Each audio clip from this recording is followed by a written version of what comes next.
अस्सलाम वालेकुम, hopefully you are fine. आज की इस वीडियो में हम बेसिकली अपने डीप लर्निंग का सेकंड लेक्चर जो है वो कवर करने जा रहे हैं। फर्स्ट लेक्चर में हमने बात की थी आर्टिफिशियल न्यूरल नेटवर्क की, और आज जो है वो हम बात करेंगे रिकरेंट न्यूरल नेटवर्क की। सो हम देख लेते हैं रिकरेंट न्यूरल नेटवर्क के बारे में, ये क्या होता है। तो सबसे पहले जो आपने एक चीज़ याद रखनी है वो ये है कि ये एक आर्टिफिशियल न्यूरल नेटवर्क की टाइप ही है। RNN जो है वो आर्टिफिशियल न्यूरल नेटवर्क की टाइप है। और तो दूसरा आपने मेन चीज़ याद रखनी है कि जो RNN है वो बेसिकली सीक्वेंशियल डाटा पे जो है वो काम करता है।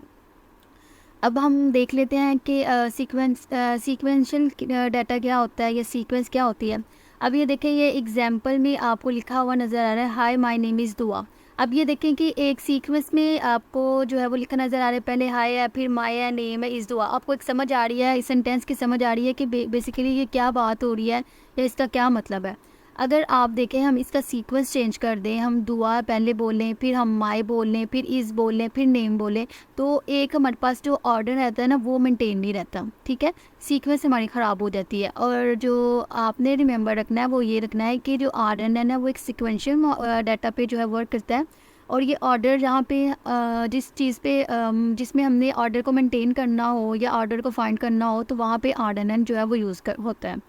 इसके बाद इसकी एग्जांपल आप देख लें, टाइम सीरीज़ डाटा जो है वो इसकी एग्जांपल है, और स्पीच डाटा, ऑडियो डाटा। अब देखें कि अगर कोई ऑडियो है या कोई स्पीच है तो वो क्या है, एक सीक्वेंस में है और उसका कोई मीनिंग मतलब आप लोगों को क्या है समझ आ रहा होता है। इसके बाद जो है वो हम बेसिकली बात करते हैं कि एप्लीकेशन ऑफ RNN क्या होता है। सबसे पहले हम देखेंगे sentimental analysis, sentence completion, next word predictor, image caption generator और मशीन ट्रांसलेशन। मैं थोड़ा सा बेसिकली आपको रिव्यूज़ दूंगी। जो सेंटिमेंटल एनालिसिस है वो आप ये कह लें कि आपकी एक कंपनी है और आप जो है वो अपने प्रोडक्ट का जो है वो बेसिकली अपने कस्टमर से रिव्यू लेना जा रहे हैं। ठीक है, और आप क्या परफॉर्म करेंगे, आप सेंटिमेंटल एनालिसिस को जो है वो यूज़ करेंगे ताकि आपको ये पता चल सके कि आपकी प्रोडक्ट के बारे में क्या रिव्यू है, वो पॉजिटिव है या नेगेटिव है। अगर हम एक और एग्जांपल देख लें, जैसे कि एक मूवी है, उसमें डिफरेंट लोग हैं, डिफरेंट लोगों ने डिफरेंट रिव्यू दिए होते हैं, तो हमने सेंटिमेंटल एनालिसिस से ये हमें पता चल जाएगा कि कितने लोगों का रिव्यू जो है वो पॉजिटिव है और कितने का नेगेटिव है। बस हमें बेसिकली ये चीज़ फाइंड होगी यहाँ से। इसके बाद सेंटेंस कंप्लीशन है, नेक्स्ट वर्ड, और ये जो चीज़ें हैं ये आप अभी हम नेक्स्ट लेक्चर देखते हैं तो इसमें आप लोगों को समझ आ जाएगी सेंटेंस कंप्लीशन और नेक्स्ट वर्ड क्या होता है। इसके बाद अगर हम अपने RNN की फॉर्मल डेफिनेशन पे बात करें तो सबसे पहले हम देख लेते हैं कि RNN जो है वो feed forward neural network that has an internal memory. एक जो फीड फॉरवर्ड न्यूरल नेटवर्क है और इसके अंदर एक इंटरनल मेमोरी है। हमने बात की थी पीछे ANN की, ANN में कोई भी इंटरनल मेमोरी यूज़ नहीं होती थी, जस्ट वो फीड फॉरवर्ड न्यूरल नेटवर्क था। लेकिन ये फीड फॉरवर्ड न्यूरल नेटवर्क है और इसके अंदर क्या है, एक इंटरनल मेमोरी है। RNN is recurrent in nature. Recurrent का मतलब होता है जैसे हम लूप का कॉन्सेप्ट यूज़ करते हैं ना, कि अगर कोई चीज़ हमें एग्जैक्ट नहीं मिल रही तो वो पीछे जाती है। लूपिंग का जो कॉन्सेप्ट है कि एक चीज़ को बार बार रिपीट करने वाला, इस चीज़ को जो है वो बोलते हैं recurrent. as perform the same function for every input of data while the output of the current input depend on the past one computation। अब इसमें ये बात हुई है कि आपके पास अगर 4 इनपुट है, जो चारों इनपुट पे आपने वही सेम फंक्शन परफॉर्म करना है। वो सेम फंक्शन क्या होगा, वो ये होगा कि आपने फर्स्ट इनपुट ली है, इसके ऊपर आपने कोई भी ऑपरेशन परफॉर्म किया, आपके पास आउटपुट आई है। अब वो आउटपुट जो है वो जो करंट इनपुट है उस पर डिपेंड कर रही है। ठीक है, अब देखें कि अब नेक्स्ट हमारे पास इनपुट होगी, वो इनपुट भी होगी और जो पीछे वाली इनपुट का जो हमें आउटपुट आया ना उसको भी मिलाना है हमने। ठीक है, वो उस पर भी डिपेंड कर रहा है। अभी आपको मैं डायग्राम दिखाऊंगी तो उससे जो है ना वो आपको क्लियरली समझ आ जाएगी कि मैं इसमें क्या बात कर रही हूँ। After producing the output it copied and send back into the recurrent network. उसने कहा कि जब हमारे पास फाइनल जो है आउटपुट आ जाते हैं तो हम दोबारा जो है ना वो उसे नेटवर्क में जो है भेज देते हैं उसकी कॉपी को। और ये जो है बेसिकली हम डिसीजन मेकिंग करते हैं, इससे हमें पता चल जाता है कि हमारी जो है वो नेक्स्ट क्या वर्ड निकलेगा, ये क्या प्रोडिक्शन होगी, ये सारा कॉन्सेप्ट इसमें है। आगे एग्जांपल मैं आपको दिखाती हूँ या गाइड करती हूँ आपको इससे, तो आपको बिल्कुल सही समझ आ जाएगा कि मैंने क्या बात की है यहाँ पे।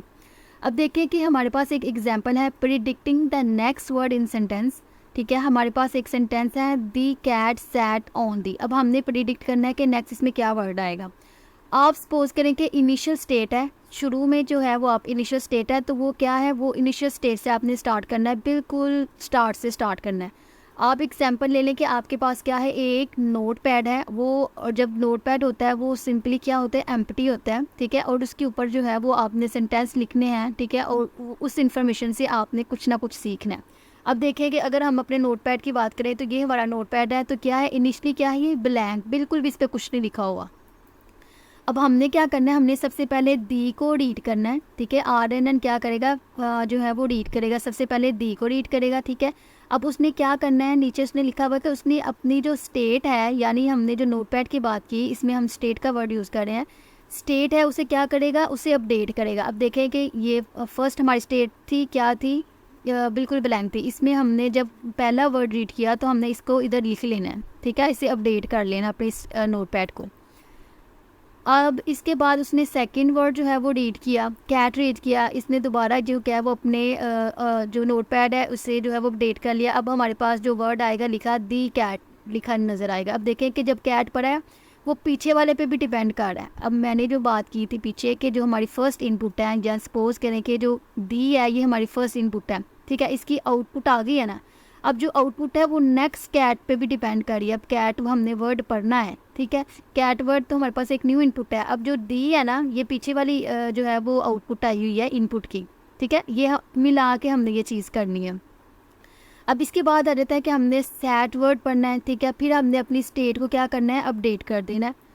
देन हमने ऑनवर्ड पढ़ना है, तो हमने अपनी स्टेट को अपडेट कर देना। अब हमारे पास जब ये लिखा हुआ आ जाएगा, दी सैट कैट ऑन, ठीक है, तो हम प्रिडिक्ट कर लेंगे कि नेक्स्ट हमारे पास क्या वर्ड आ सकता है। अब देखिए, जब आपके पास आपको ये चीज़ आपकी मेमोरी में होगी, the sat cat, the cat sat on, तो आपको ऑटोमेटिकली पता चल जाएगा कि नेक्स्ट हमारे पास कौन सा वर्ड जो है वो आ सकता है। तो यही बात हो रही थी कि RNN जो होता है वो अपनी स्टेट को अपडेट करता रहता है और अपने नेक्स्ट वर्ड को जो होता है ना वो प्रिडिक्ट करता है और अपने सेंटेंस को कंप्लीट करता है। अब हमने बात की थी यहाँ पे सेंटेंस कंप्लीशन, ठीक है, तो इसमें हमने देखा था कि RNN में एक इंटरनल मेमोरी होती है, वो क्या करती है, वो तमाम चीज़ों को, जितने वर्ड हमने पढ़े हैं उसको ही रिमेंबर रखती है, याद रखती है। और जब आप कोई चीज़ याद रखते हैं तो जब आप नेक्स्ट कोई चीज़ पढ़ते हैं तो आपको पता होता है कि ये इससे मिल रही है और इससे क्या नतीजा निकलेगा, ठीक है। अब अगर हम बहुत रियल टाइम के एग्जांपल ले लें तो आप देखें कि आप एक बुक जो है पढ़ रहे हैं, ठीक है, आपने फर्स्ट वर्ड पढ़ा है, ठीक है, आपको समझ आ गई है कि मतलब आपने कोई भी वर्ड पढ़ा है ना, आपको आप नेक्स्ट कोई भी वर्ड पढ़े या नेक्स्ट पेज पढ़े तो आपको पता है कि प्रीवियस पेज में क्या बात हो रही है, ये क्या जो है वो आप पे लिखा हुआ है, ठीक है। अब जब नेक्स्ट पेज पढ़ेंगे या उससे नेक्स्ट पेज पढ़ेंगे या आप बुक ख़त्म होने के करीब होगी तो आपको पता होगा कि नेक्स्ट स्टोरी में क्या होने जा रहा है।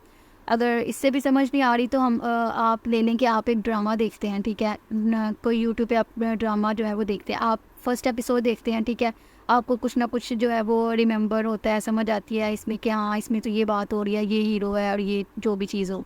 फिर आप कुछ एपिसोड और देखते हैं और क्लैरिटी होती है, कुछ और देखते हैं और क्लैरिटी होती है और आपको वो चीज़ें रिमेंबर होती हैं, वो ड्रामा उसकी जो स्टोरी है वो आपको रिमेंबर होती है। फिर एक स्टेज ऐसे आता है कि जब मिड होता है तो आपको ये चीज़ पता होती है कि नेक्स्ट इस ड्रामे में क्या होगा या क्या मतलब ये मिल जाएंगे या नहीं मिलेंगे, ये आपको स्टोरी आप प्रिडिक्ट करने लग जाते हैं कि नेक्स्ट क्या होगा। यही बेसिकली RNN की जो है वो बात है कि RNN भी यही करता है कि वो जितना भी उसने डाटा पढ़ा होता है ना उससे रिमेंबर रखता है और प्रिडिक्ट करता है कि नेक्स्ट क्या होगा। इसके बाद हम अपनी बात करते हैं RNN और CNN में जो आर्किटेक्चर में क्या डिफरेंस था। तो हम देख लेते हैं कि जो ANN था उसमें जो है वो टाइम स्टेप का कोई भी कॉन्सेप्ट नहीं था, उसमें हम सिंपली जो है वो रैंडम डाटा देते थे। और इसमें ये होता है कि हमारे पास जब एक वर्ड है, जैसे कि हमारे पास हमने ये लिया था दी कैट सैट ऑन, दी एक जो डी है वो पहले टाइम स्टेप के लिए आएगा, कैट जो होता है वो दूसरे टाइम स्टेप पे आएगा, सैट जो होता है वो थर्ड टाइम स्टेप पे आएगा। लेकिन ANN में ऐसा कोई भी कॉन्सेप्ट नहीं था, ठीक है। और जो RNN जो है वो जाहिर सी बात है टाइम स्टेप पे जो है वो बेस कर रहा होता है, टाइम टू टाइम जो होता है ना वो एक एक वर्ड को ले रहा होता है, पहले वर्ड को फर्स्ट टाइम पे लेगा और दूसरे वर्ड को सेकंड टाइम पे लेगा, इस तरह जो है वो वर्क कर रहा होता है। और जो RNN में दूसरा जो उसका कॉन्सेप्ट था वो एक रिकरेंट नोड का था, यानी इसके अंदर एक मेमोरी होती थी जिसमें जो है वो अपने डाटा को वो स्टोर करता था और मेंटेन करता था अपने सेंटेंस को।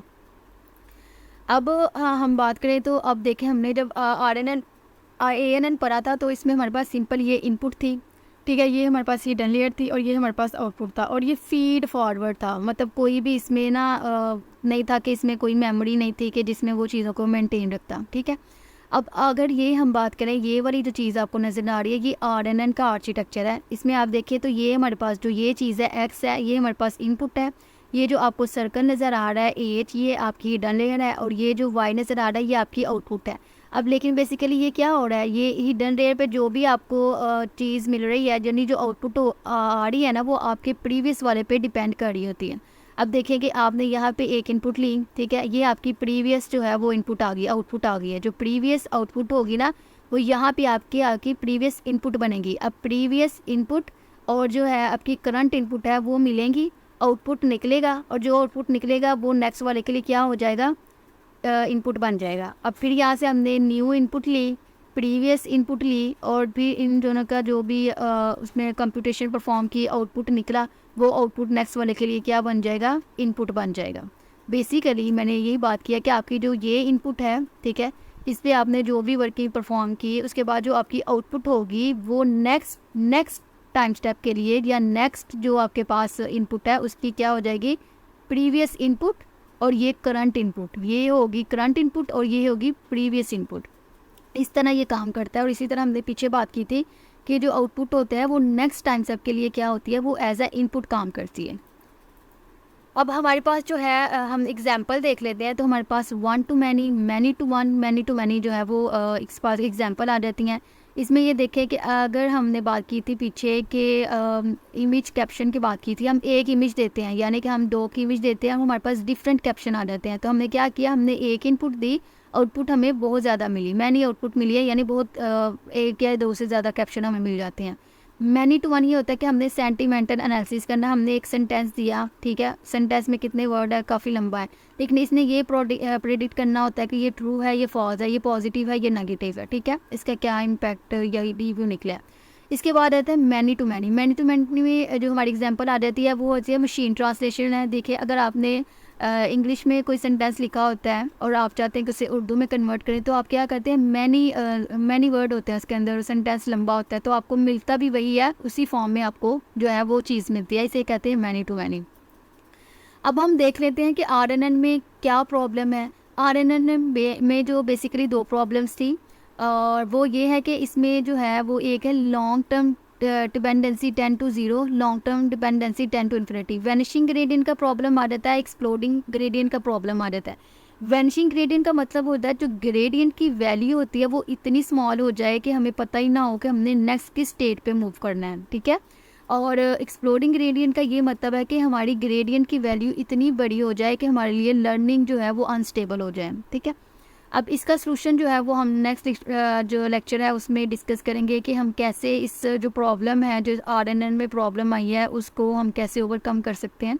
तो फिर हम नेक्स्ट वीडियो में ये जो है बात को कवर करेंगे। अगर आपको वीडियो अच्छी लगी है तो मेरे चैनल को सब्सक्राइब करें और वीडियो को लाइक करें। Thank you.